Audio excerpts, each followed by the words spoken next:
Okay, ladies and gentlemen, welcome back from a very exciting 10-minute break. The Southern Center for Human Rights simply could not be more thrilled to have our keynote speaker, Vanita Gupta, here with us from Washington, D.C. today. In 2014, President Obama appointed Ms. Gupta to head the Civil Rights Division of the U.S. Department of Justice. Vanita's leadership there is defined by her unwavering determination to ensure equal justice and equal opportunity for all. As the Chief Civil Rights Prosecutor for the United States, Ms. Gupta oversees a wide range of civil enforcement and criminal enforcement matters. And it has been her prioritization of race, poverty, and justice issues that make her stand out as a leader and a visionary in this struggle to fulfill the promise of equal justice for all. Vanita Gupta never backs away from an injustice. Her work, along with her colleague Chirag Bains, we're so happy to have here with us today. We'll claim him as a former intern of the Southern Center for Human Rights. But her team, led by Chirag, released a report, the groundbreaking report on the Ferguson Police Department last year. And it highlighted how community trust in the police had frayed long before the killing of Michael Brown. It also highlighted the city's incredible focus on on policing to generate funds. It illuminated how the city would cite people with excessive fines, numerous fines, even though they were for extremely minor violations. And the result of the report was that it caused very important conversations about these issues to start happening in an extremely mainstream way. Her office has weighed in on a number of cases in Georgia's legal system, including the Southern Poverty Law Center's case on behalf of a transgender person who is incarcerated here in Georgia.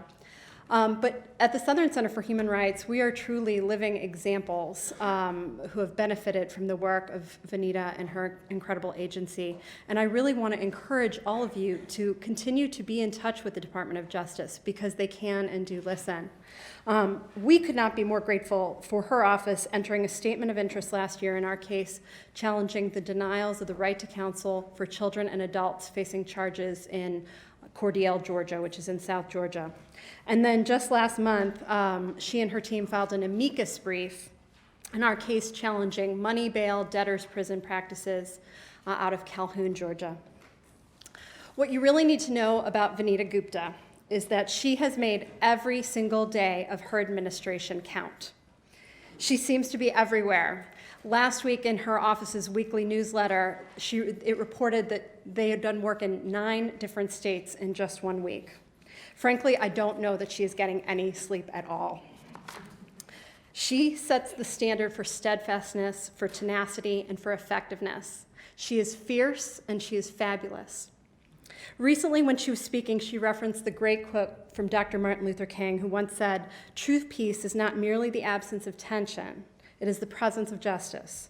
She called upon the audience to, in the days ahead, let us measure the impact of our efforts not merely by the absence of discrimination, but by real, palpable presence of fairness, dignity, and equality in every community across our country.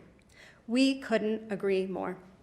We are so grateful that she is here with us today. Please join me in welcoming Vanita Gupta.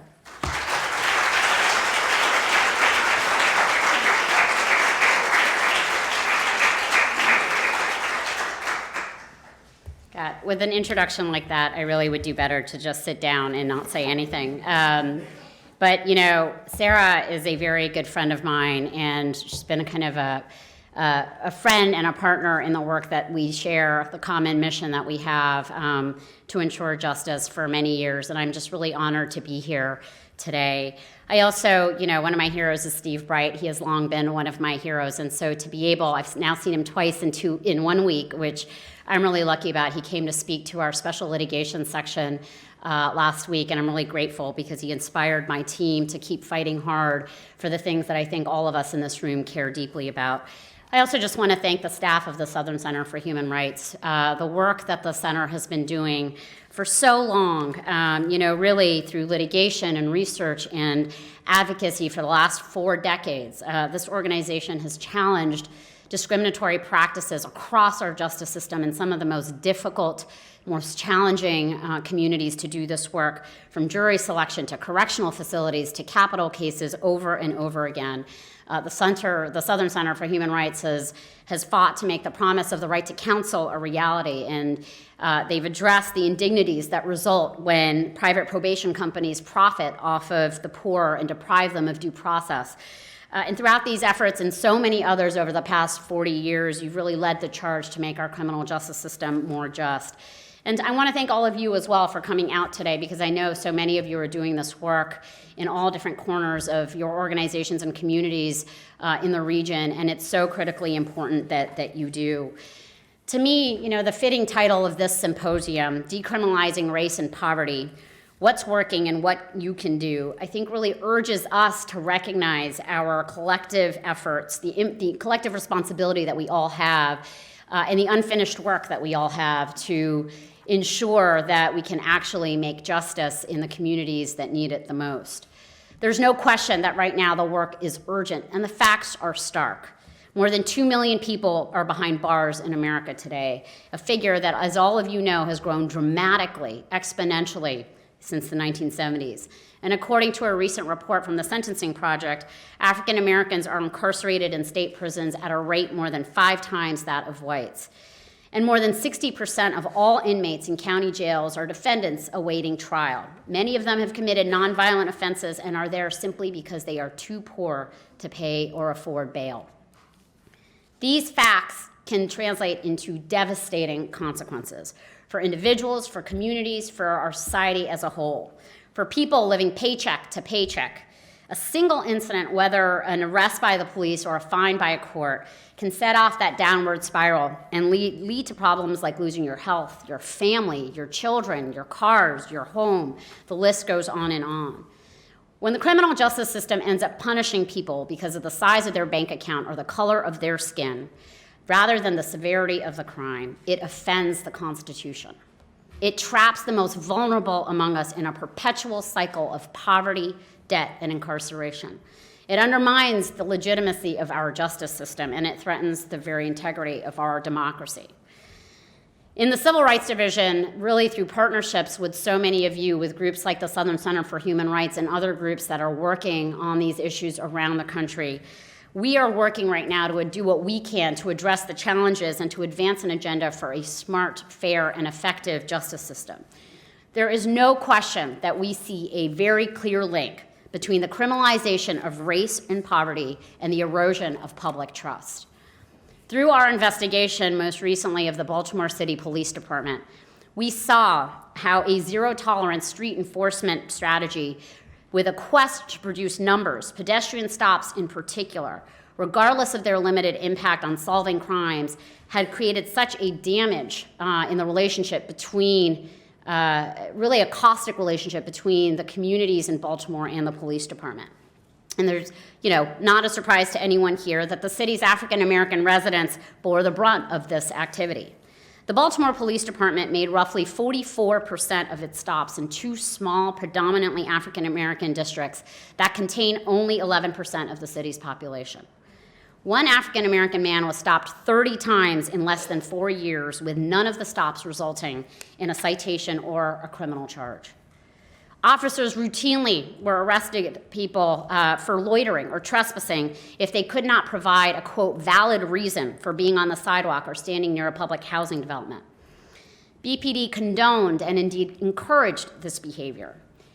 In one instance, a shift commander actually emailed a template for describing such trespassing arrests, and that template provided blank fields to be filled in with the details, except that it had the words black male pre-filled for the suspect description. Unconstitutional policing severely undermines community trust, and I don't know that anyone who's reading the newspaper today can really question that. Blanket assumptions and stereotypes about certain neighborhoods and certain communities and certain people can lead to residents to see the justice system as illegitimate and authorities as corrupt. And these perceptions drive resentment. And the resentment can prevent the type of effective policing that is most needed to keep communities safe and to keep officers safe as well. In Baltimore, we found incident reports that documented how witnesses wouldn't share basic information with officers. And we read several reports over and over again where the person who had originally called the police for help refused to cooperate after becoming upset by the police response at their doorstep. Now, right now, the Justice Department is daily meeting with community leaders and community residents in Baltimore to help shape and get ideas from the community about the kinds of reforms that they want to see in place through a consent decree that we are negotiating with the city of Baltimore. And that community input is vital to the success of long-term reform in Baltimore. There's a lot of people who despair about the ability to turn something like this around. But the reality is that with sustained effort and with the Justice Department able to have court enforceability and an independent monitor, which will be present in the city of Baltimore for years to come, that these kinds of reforms, and I would say transformations to accountability systems, supervision systems, use of force, training, policies, accountability systems, very importantly, over these kinds of changes are critically important, but there's no question that this kind of reform and transformation is not going to happen overnight. It will take years. We all know, and I say it, and I hear chiefs say it also, that culture eats policy for lunch, for dinner, and for practically every other meal. And the culture change piece of this is what requires sustained community input and engagement. And we're really happy by the amount of engagement that the Baltimore community has shown in our work there. We found a similar trend in Ferguson, Missouri last year, and Sarah talked a little bit about this. And I also want to acknowledge Tarag Baines, who is here with me, former intern from Southern Center, who was on the Ferguson Police Department team and who's been a really critical counsel at the front office of the Civil Rights Division, pushing a lot of our work on criminal justice reform. But we found in Ferguson, a similar set of issues around the criminalization of poverty, and there we also found intentional racial bias in police and court practices. And we noticed very acutely how those things had eroded public trust. And not just in the police department, but in government itself. Although African Americans made up 67% of the population from 2012 to 2014, they constituted 85% of those subjected to a vehicle stop, 90% of those who had received a citation, and 93% of those arrested. During our investigation, we spoke with city officials and residents who explicitly distinguished Ferguson's African American residents from the city's, quote, normal residents or regular people. Officers and city officials also used racial slurs and stereotypes over email and on the job. In Ferguson, we found another troubling dynamic at play, and Sarah mentioned this. It was the city's undue focus on policing as a means of generating revenue. This strategy resulted in a system where the police department and municipal court advanced policies that broke the law, criminalized poverty, and destroyed trust. We found emails explicitly referencing the use of enforcement strategies to, quote, fill the revenue pipeline without due consideration for whether officers could actually better protect the city by focusing on neighborhood policing rather than debt collection. We found the city issuing multiple citations with excessive fines and fees for minor violations. Fines like $302 for jaywalking, $427 for disturbing the peace, $531 for allowing high grass and weeds to grow on your lawn. And we found when people were living in poverty who could not pay these fines and fees that they were being subjected to multiple arrests, jail time, and payments that far exceeded the cost of the original ticket. One man who had been originally charged for driving with a revoked license in 2007 eventually owed the city more than $1,000 in fines and fees. But without a job, he had no way to gather the money. So he wrote to the city. He wrote, I want to pay you guys what I owe, but I've been trying to scrape up what I can, and with warrants, it's hard to get a job. The court clerk went ahead and issued a warrant for his arrest anyway. We heard repeatedly from the African American men and women who live in Ferguson who said that all of these practices, from racial bias to unlawful stops and searches, led them to lose trust in the integrity of their police department and lose faith in the legitimacy of their public institutions. And the reality is, can we blame them? Our Ferguson report resonated really, I think, so widely as it did around the country, because it gave voice, the kind of voice that the Southern Center for Human Rights and many of you have been giving voice to for years, to the sometimes very subtle but dangerous ways that the justice system can corrode a community's belief that its government operates and treats people fairly with dignity, decency, and humanity. Earlier this year, we reached a comprehensive consent decree with the city to prevent discriminatory policing and reform these abusive fines and fees practices. And the agreement requires community policing, it requires civilian oversight, it requires implicit bias training, and it requires accountability measures. It also requires a comprehensive amnesty program to provide relief to those with open charges and pending debts that have been imposed unfairly. As of a month ago, the city had dismissed more than 32,000 court cases and canceled more than $1.5 million in fines. The consent decree also requires the court to assess a defendant's ability to pay and consider alternatives like community service before imposing financial penalties. And the agreement ends the use of secured money bond completely. Now, these problems aren't limited to Ferguson. They extend throughout the country, and everyone knows that now in large part because of the work that groups and individuals in this room and other advocates have been doing around the country, long before even we issued the Ferguson report. And earlier this year, it was important for the Justice Department to acknowledge that these were national problems. And we sent a Dear Colleague letter to state and local judges to help them reform unlawful fines and fees and bail practices that can result in the inescapable cycle of debt and incarceration. Our letter also addressed private probation, ensuring that courts actually put safeguards in place to prevent unconstitutional practices by court staff and private contractors.